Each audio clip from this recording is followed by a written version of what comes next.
heartbreaking. My heart is broken. A family meeting to discuss an unraveling story fit for the big screen.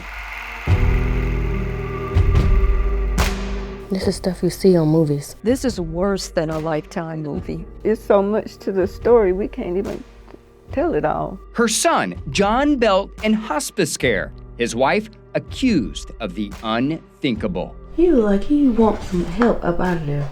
Court and police records read like the plot of a thriller. The wife, Avis Belt, accused of marrying John in 2018 for the sole purpose of stealing his money. A marriage that took place after John had been declared totally mentally incapacitated by medical doctors. Jayla is John's daughter. I just shook my head. I was in disbelief because I knew that's not something that he wanted to do. My brother and I used to talk a lot, and he did not like her. He didn't see himself marrying her. No. On June 20th, 2018, this certification of medical care identified John as totally incapacitated. 8 days later, his soon-to-be wife applied for this Florida marriage certificate. Were any of you invited to the wedding?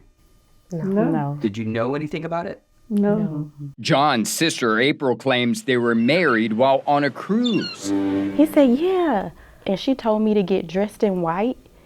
And I go downstairs, and it's a wedding. I didn't even know.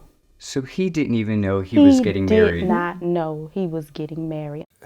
In my 17 years of practice, I've never had a case like this. The family attorneys claims Avis's actions show the marriage wasn't about love, but money, pointing to documents showing she racked up $20,000 on John's credit cards, plus purchasing a car in his name and a home shortly after marrying him. According to court records, Avis receives John's $33,000 a year pension and Social Security. That's all the story one needs to know, that this is a marriage that was based on fraud. We stopped by Avis Belt's home to get her side of the story. She spoke to us through a doorbell camera system, claiming she was unaware of the petition until we contacted her. The family is essentially saying you married him knowing that he was mentally incapacitated for his money.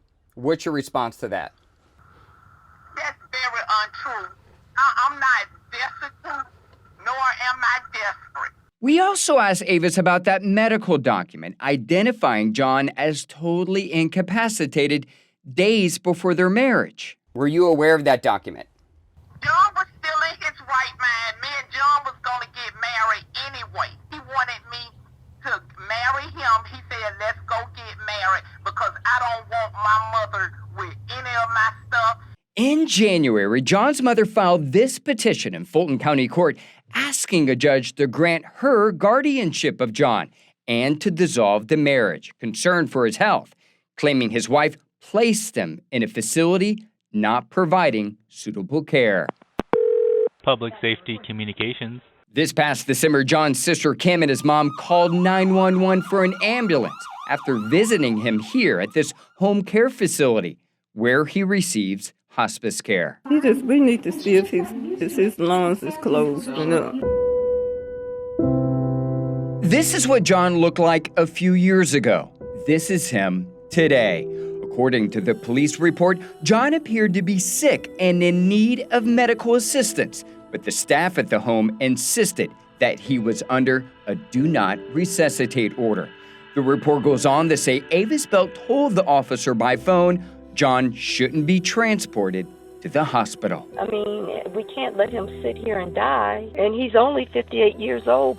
And that's heartbreaking, it's depressing, it's devastating to our family. We took those concerns to John's wife.